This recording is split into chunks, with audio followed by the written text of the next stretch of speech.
you're still hearing my voice and it's after 11 o'clock, you know it's something special about to go down. Ain't no two ways about it. And if you realize we've got our live pop-up on your social handles, whether it's Facebook or YouTube, then you're already on the inside and you know what time it is. I don't have a lot of time, so I'm just going to get straight to it. The brother is on the land. Finally, somebody listen, you know.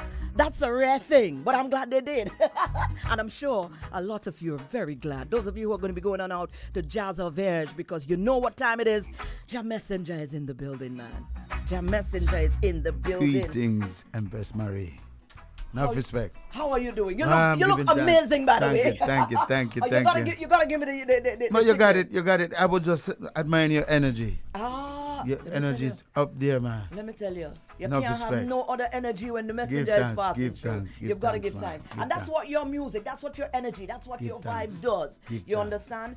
You ground people through your music. Thank you. For years, you have been doing this. Man, it's an honor. And it's an honor as well from your end, and we can receive that because when you deliver whatever you deliver, we know this is not just listen. Well, man, I get a little talent. Let me do that. Sure. We know that this is rooted. Time and Purpose is driven. Thank you very much. And that is the kind of energy that we need. That is it. Yes, I. Now your music has been resonating with us for years, and your music has stuck true. Consistency, positivity is definitely what you bring. Tell me about this. Well, as I said, I grew up in the church, you know. And my father was an evangelist. My mother was a singer. I think she had dreamed about becoming an artist, but back in those days it wasn't easy. Yeah. But every morning she would get up and sing, even that song "Sweep Over My Soul." Oh, it's like one of those spiritual songs. She would sing "Sweep Over My Soul" every morning. I would hear her singing while she cooking or doing that thing. And when I went in the studio, I remember that song, and I just said, you know what, let me put it on this rhythm, and then I improvise and add my verse and so on to it. But my mom had a sweet voice. I think I got the singing from my mother. Absolutely. Yeah. When did you really realize that this was beyond just a child bonding with mom and hearing mom sing and you're just doing that? When did you make the differentiation that it was something that went beyond just a homely thing and it was about to be your career and your life, your liberty? When we did we used to do like concerts, like when we have socials and we have concerts at the church and so on.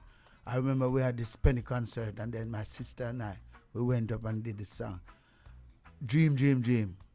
And we couldn't come off the stage. People kept paying money and said, Encore. So, from then we said, well, man, my sister, most of us, we could sing, But I think I'm the one who can hold it professionally and stick to it. Even when we embark upon we did this thesis contest, but that didn't go through for us. And as a result, there was a stampede right after the contest, so everything mashed up. But they gave up. And I said to myself, because when I asked them the next time, I said, we want to enter this year again. And I said, me not going there with all that stampede. But we find out, you see, with life, you can't so easy to give up. Give up, man. And this is why I ended up doing this song. I ended up doing Never Give Up My Pride.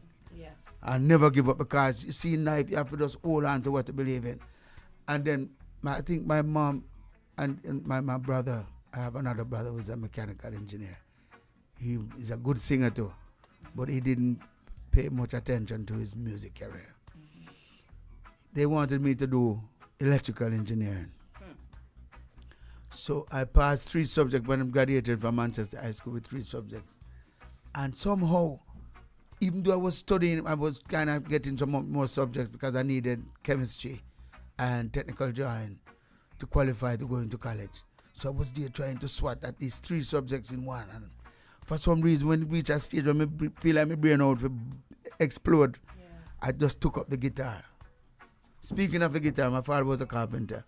And he made a guitar just before he passed away. And I was about 9, 10 when he was building the guitar.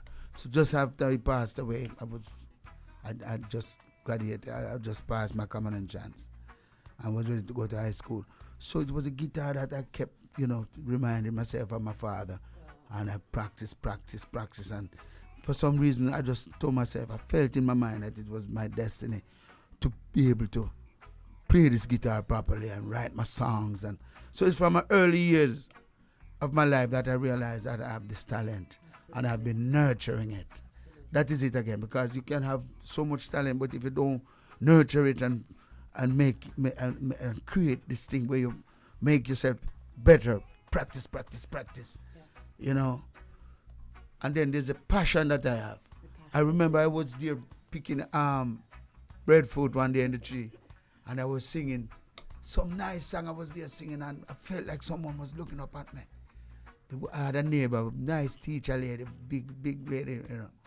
But she was spellbound by the sing. Like she was looking up in the tree. She said, so I felt her eyes. I looked down and said, wait, let me say, Miss Ellen. And she said, but Jeff, I didn't know you could sing like that. You know? So these are the little signs. They are pointers that you can tell that something. Yeah. You really have something, something special. And then there was this other experience that I had. I was so interested in this young miss. Beautiful, but she wouldn't give me the time of my day. And she wasn't paying me much attention. So I practiced a nice love song on the guitar. And I called her one day and said, come here, let me sing a song for you. How are them fellas? Listen now, man. It's when I started singing the song, I see tears running down her eyes, and from then on it was glory day for me. Absolutely. So I realized the power of music. Absolutely. From an early year in my life. Now, let's, because we don't have a lot of time, but there's so much. Listen, I need to sit on a whole reason. Yeah, well, I might need to come to Jamaica for this. We're going to set another time. But certainly, the music now, the industry, because it's one thing to have that passion and to, you know, the gifting and but you are in the industry. The industry, you know, if you're not careful and if you're not grounded and if you're not, you know, sometimes you get to lose the, you know, the mission in all of it because the industry is just what it is. That is true. How do you manage? How do you say? How do you make sure that you don't lose that? You know, even when in the preliminary stages of entering into this musical arena, just those days was like Garnet Silk and Butcher Banton and Tony Rebel. But you know, Garnet Silk is from Manchester, my same parish. And for some reason, when he died, it kind of opened up my eyes fully. And you know, I became even more careful about how I go about my business, how I eat, how I speak. And not everything you got to just run out and just tell it as it is, because you have to be as wise as a serpent, but humble as a dove. These are some little sayings that my mother would teach me. And I find that even in this music business, there's so much going on, and it's like a rat race. And there's so much jealousy and all this thing. But because from initial days, I never come in this business for no fame, no glory, no. All I love to do is just sing. Yeah. And I love to make sure if I'm singing, I'm going to sing something that makes sense. Yeah. I can't bother the gimmicks or the, you know. Let me look for a hitter. Let me look for a hook line. You know, it got to be something that resonates deeply with you. And then my mother instilled in me certain principles which I still adhere to. And, you know, she always, because my mom, when she cook, I always notice her. She didn't just cook up any little thing and throw us and give us to eat. She take time. She never gave us like plain flour dumpling. Never. She would put banana in it or cassava. Cornmeal. She now give us plain flour dumpling because she always tell me that it will bind me up. Yeah. So just the pain and time that she takes to put into whatever she's doing, I have adopted all of these principles. Wonderful. When she dressed again, that was another thing. I always hear she quarreling with my sisters not to go on the road a certain way. Without, for example, if they go without wearing a slip. Yes. I couldn't. These are some of the things that I never forget. I remember one day my sister came out in a dress, and the dress was so thin you couldn't actually see through the dress. And she said, tell me something. Where the hell you think you're going with that? And she was there giving my mother some back talk. My mother had some hot water on the fire. She just dashed something and said, come out of my face and go away. Yeah. And she have to run in, go take off the dress fast. The discipline, man. The discipline. Oh, God Almighty, you can't man. throw it away, so these are the things. You see, when people have respect for your elders, to me, I couldn't sing certain things I know that my teacher, if I My teacher, Miss Warren, I have one of my biggest fan right now in New York, Mrs. Warren. When I used to go to Manchester High School, things was rough, and she would help me with lunch and all them things. I never forget her kindness. When I was in New York singing one day, and I saw Mrs. Warren, and she said, "Chapter McClymont, I almost missed my notes. I said, "Box foot, no Miss Warren that." But if I could, honestly, I could never, disappoint my parents or my elders or even people in my community or my teachers to come sing some slackness and some. To me, that would be so demoralizing for myself and for people to say, "Man, what is this that McClymont come after?" Absolutely. So this is a thing you have to hold your integrity. This is one of the things that keeps me in the business. Enough time man come to me and say, "Boy, Luce, I want to sing on certain rhythm, man." I said, "My brother, I can't sing on a rhythm." One time a man bring a heavy metal. So I say, "Heavy metal, my brother." Oh, my kind of thing, But the man when them send with it, I said, "Boy, me have song on it, Boy, messenger, see that I go and if you just get experimental." So I said, "My brother, I'm not experiment not with them together. You can't go on." And you know that the same artist come back to me and say, "Boy, messenger, I should have listened to you." Yeah. Because him go sing on the rhythm. And when he went down to Europe, him saying about that thing when he go on, but when he must sing on the devil get where. Yeah. So it's not every pan that knock you're going up and a dance and everything. Not everyone that's a Lord shall enter into the holy gates. So these is the principles that we have managed to keep me grounded. Absolutely. Definitely. Now, it's been a while. You've been here on the land of St. Lucia. Way too long, but certainly you are here now, and you're about to perform a very wonderful venue. I know you're going to love it down there. Thank you. Veg, and what can persons expect? And because it's like I feel the energy from the time you walked into the room. Yes, man. Oh, God. And that's, you just know. You know what? Listen, I'm telling you guys that you all know we are working in a bakery. We ain't sugarcoating nothing for you. I don't have time for that. Right?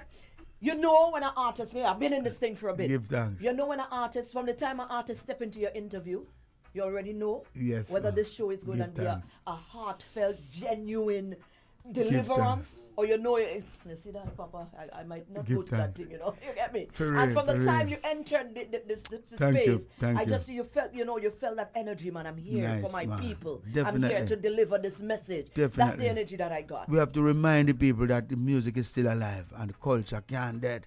Because if we lose the roots, then everything's gone. Sealer. Yeah. Hallelujah. Absolutely. Absolutely. Jabasendra, any little thing you want to throw out? I just want to say thank you because I know you're one of the advocates who have been advocating for roots and culture, making sure they bring the right people into the team, because you can't leave out some of the main players of this. Absolutely. You see, we're not bashing the young generation. They're doing their thing, but if you study them, you can see that something's definitely off. Yeah.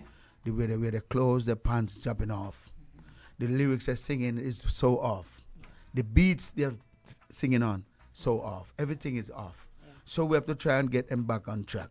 Remind them, in your creativity, still don't forget your tradition and your roots. Absolutely. And keep the reality in your music. Absolutely. Blessings. Where There's Love. Can you pull up Where There's Love for me? Wow. I love that. Where There's Love. Can you pull up that one for me? I want to big up King Beats in the house. Yeah, of course. No respect. You, I already know what time it is. Your messenger is here. And of course, Jazz Verge is on this weekend. I don't know where you're going to be, but I'm definitely going to be there. Front row. Listen, I can't afford to miss this. You get me what I'm saying? I'll be there very early. Can't afford to miss this, man. Neither should you. You should definitely be there. This is going to be authenticity. Come on out. Yeah, you got to be there. Yeah, certainly. Man. Give it out. All right.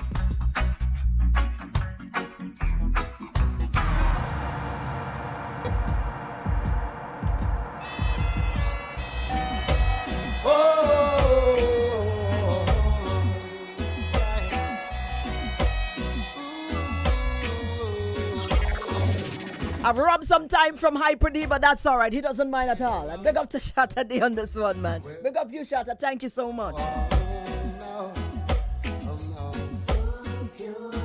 And imagine that everyone you see knows what we're living for.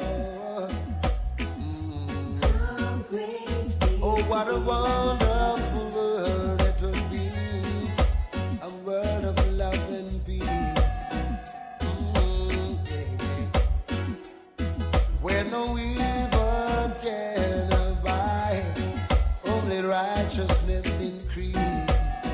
Yeah, yeah.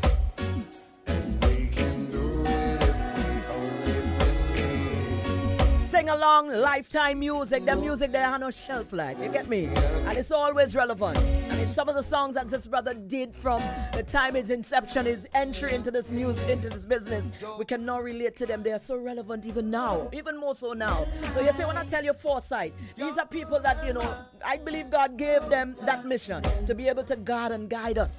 And if we only pay a little attention, a simple little attention, I saw a little listening. I want to go, we got to wrap up. I mean, listen. Sunday it is, so you know what time it is. If you figure you don't get enough here, just make sure that you're there present. This is one of my favorite.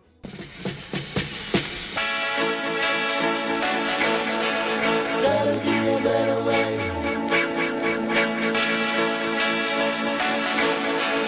Gotta find a better way. Pocket is empty, no money to buy. Yeah.